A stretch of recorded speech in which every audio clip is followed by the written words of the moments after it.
Hello, YouTube and all.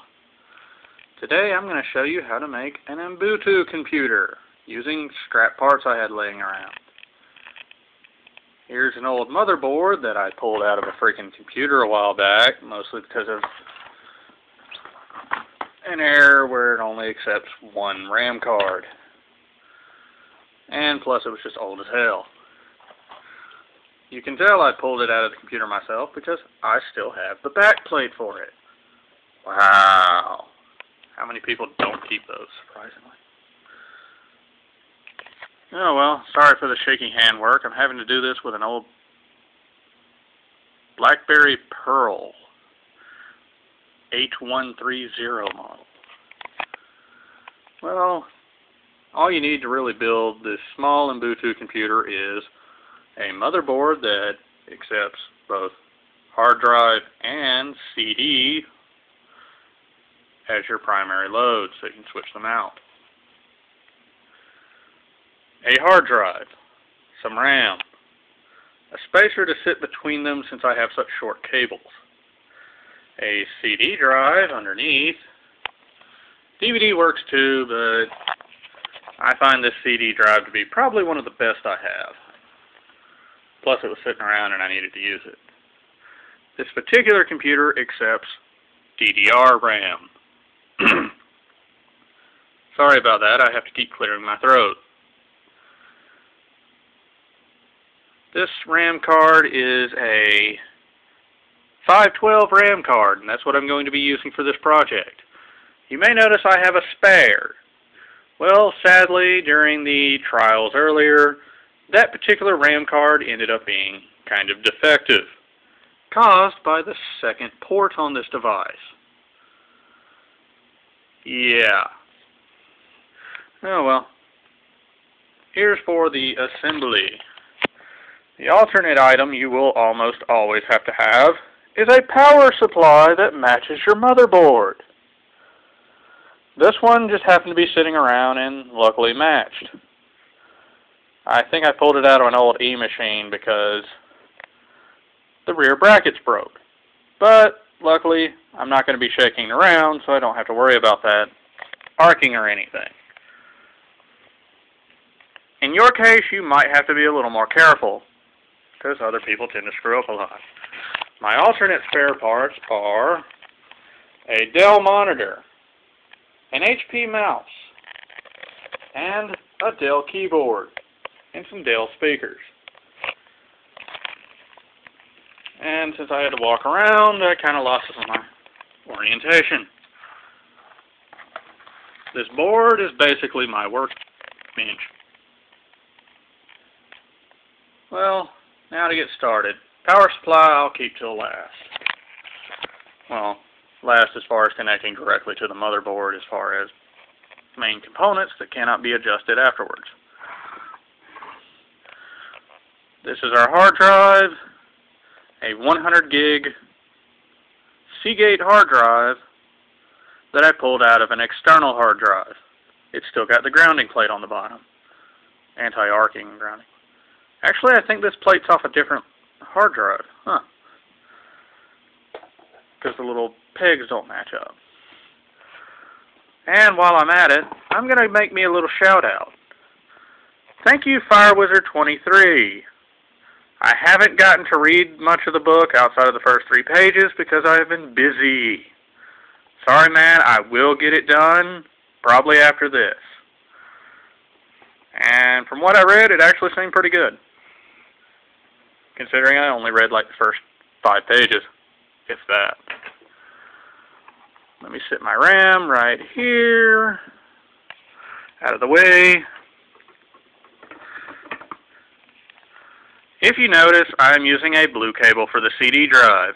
Normally the blue is hard drive, but for this particular motherboard it doesn't really matter, and I'm really doing this just because the hard drive gets hotter, and I need it on top so it can get some air. This, I'm going to sit out of the way because it doesn't really serve a purpose unless I put it in a actual tower. Here's my hard drive. Woohoo. and I'm going to hook it up now. Make sure these are snug and put in correctly. Sometimes you'll notice there's two little tabs on the side are missing from time to time out of spare parts. I don't know why this happens, and I don't really care. I just happen to notice the difference. I'm going to use this book in a non-destructive way by lifting the hard drive. And hold on one second.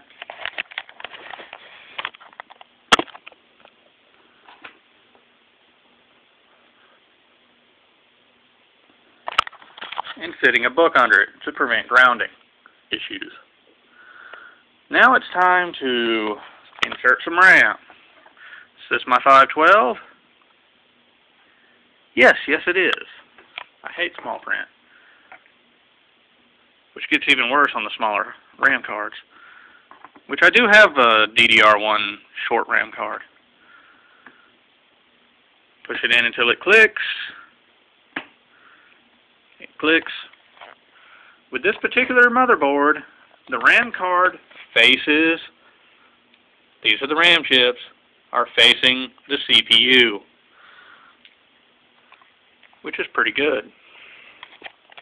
I also have a secondary fan since this is not in a shrouded shell. Tower, yeah. This is the video card for this unit, I do believe. I may be wrong, but probably not, since I am always right, because I am an all-knowing god of computers.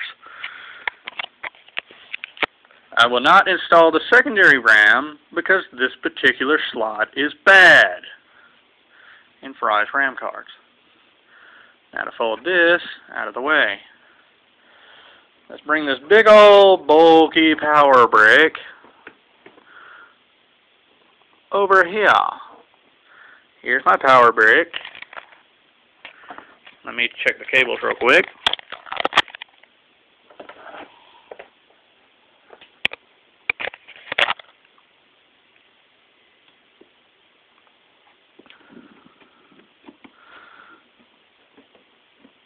Hook you up.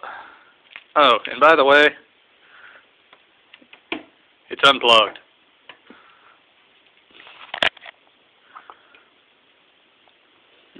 That one's not quite long enough. I'm going to use this extra long one.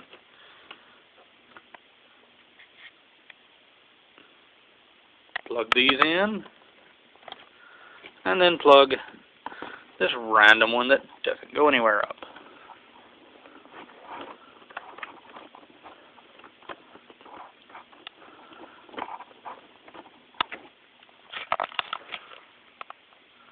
Sorry about the horrible camera work. Now, as you can see, both my drives are hooked up. Power supply is insured. Yes, and do make sure it does click into its small little spot. Any small shorts can pretty much lead to bad things. I'm going to sit this RAM card back out by the hard drive because it doesn't do anything.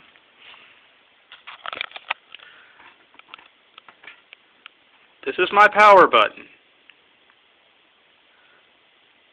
Make sure there's no power on the board. If it was, the fans would have jerked.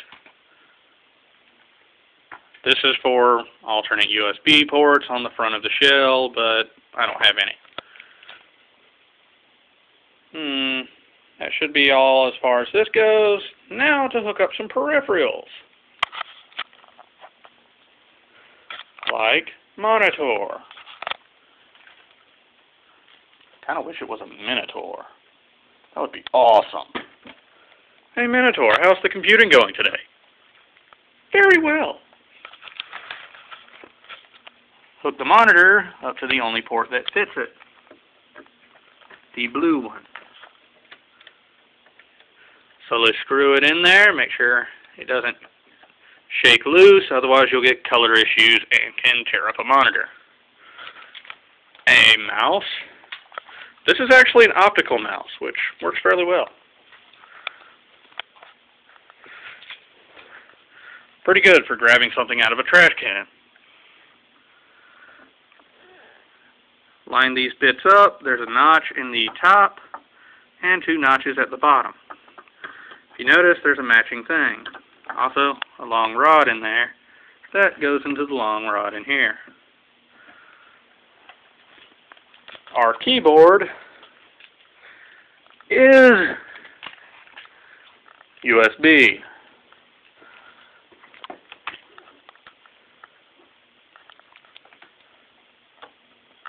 We're going to hook it into a USB slot. Now to hook up my spare item, which I'm going to shove in my pocket for a moment. Pick up these 2 crappy Dell speakers that went with the Dell monitor and keyboard.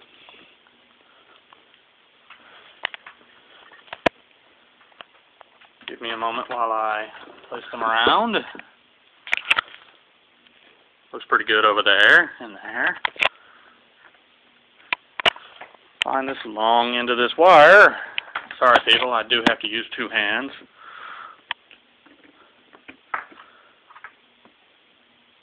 USB for its power supply, which I tend to use this lower port.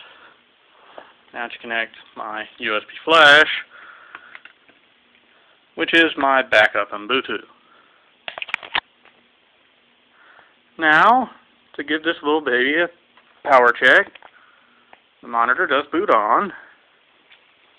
And again, I never unplug it. That's because I can't get to where it's plugged in at. All plugged in.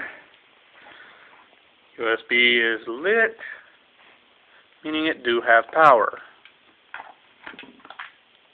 Let me grab my power supply, power button. Look at the 2 lights. It's loading. It is alive.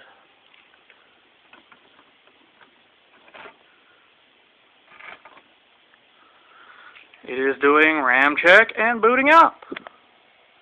Let's see what all it does.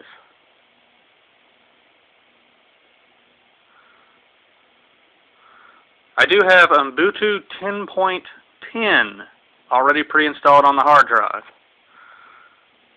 But if this computer chooses to boot from CD, I'll just boot from the hard disk. Wonder how large this video is going to be. Hope YouTube doesn't complain too much. Woo!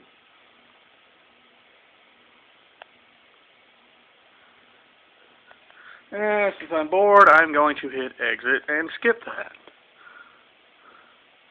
It did happen to mention that the hard drive is in an alternate 80-pin slot. Yes, it is.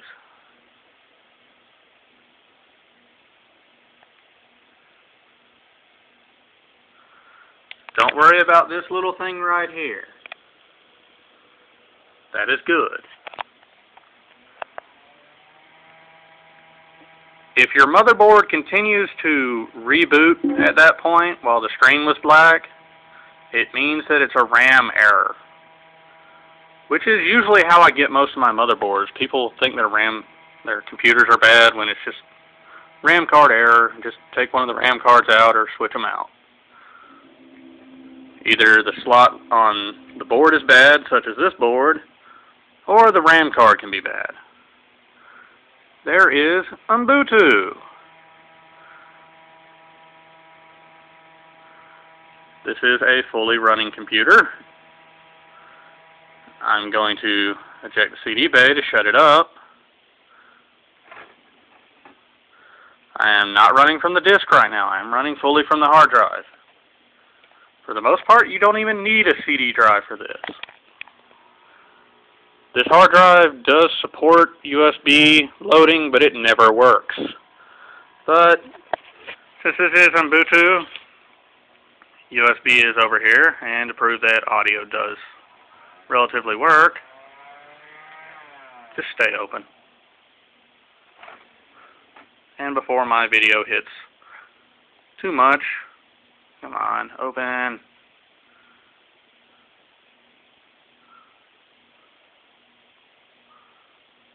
And some trade parts.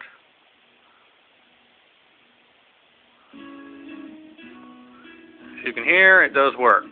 Oh well, I hit my 15-minute mark. Have fun, you guys. Later.